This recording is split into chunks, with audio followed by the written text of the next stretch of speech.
संस्कृति छ, परम्परा छ, त्यसैलाई एउटै सीमामा, एउटै स्टेजमा, एउटै बोर्डमा प्रस्तुत गर्नका लागि हामी 7 समुद्र पारी आएर पनि यहाँनिर नेपाल सन्देश तपाईहरु सामु खडा गरेका छौं।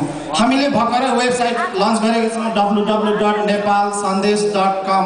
तपाईहरु सबैले भिजिट गरिदिनु होला। हाम्रो हरेक कार्यक्रमहरु त्यहाँनिर हामीले चाहिँ अपडेट गर्नेछौं। हामीले विभिन्न अब यसरी कार्यक्रमहरु गर्छौं अनि इन्टरभ्युहरु लिन्छौं। यही हामीले विशेष गरी बाहिरको भन्दा पनि यहीँको कलाकारहरूलाई अनि यहीँको प्रोडक्टहरूलाई हामीले चाहिँ ब्रोड गर्ने इन्टरनेटको माध्यमबाट र टिभीको माध्यमबाट, सञ्चारको माध्यमबाट हाम्रो संस्कृति, हाम्रो कल्चर, हाम्रो विविधता देखाउने, हाम्रो पहिचान देखाउने हाम्रो मेन उद्देश्य हो।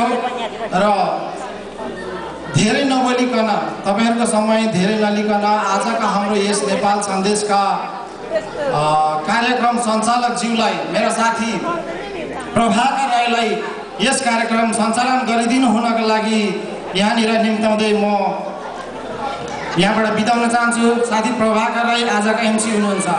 धन्यवाद। उहाँलाई स्वागत गरौँ, हाम्रो सञ्चालक ज्यू प्रभाकर राई। Thank you Dipesh.